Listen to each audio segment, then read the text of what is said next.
Assalamu alaikum wa rahmatullahi wa barakatuh. Sunana Scientist Abdullahi Ashiru. Yau bidiyon namu zai duba ga abin da muke kira marital screen wato PMS, gwajin da ake yi kafin a yi aure. Gwajin da ake yi kafin a yi aure tsakanin mace da namiji gwaji ne wanda ake yin sa domin dakile cututtuka wanda suke karya garkuwar jiki da kuma cututtuka wanda suke bin ƙwayoyin halitta na gado wato genes. Gwaje-gwajen da ake yi a lokaci kafin a yi aure sun hada da serological investigation, akwai kuma fertility testing da kuma other testing da ake yi.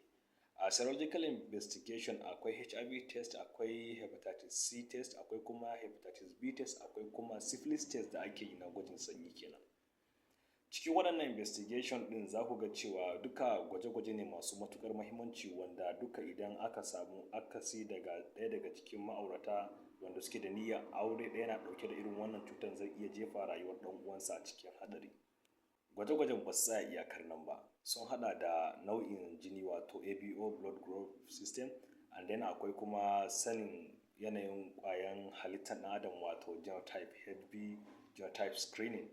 And then cikin fertility testing akwai wanda ake wa mata na gwajin ovulation test, sannan kuma akwai imaging test, akwai kuma ovarian reserve test, akwai kuma hormones da ake auna wanda suna dangantaka daga ovulation testing can, su kamar luteinizing hormones, prolactin hormones, androgen hormones da dai sauransu makamantan haka.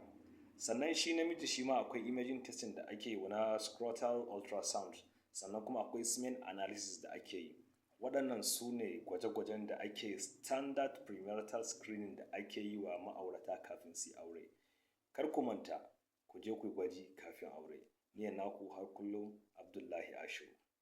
Thank you.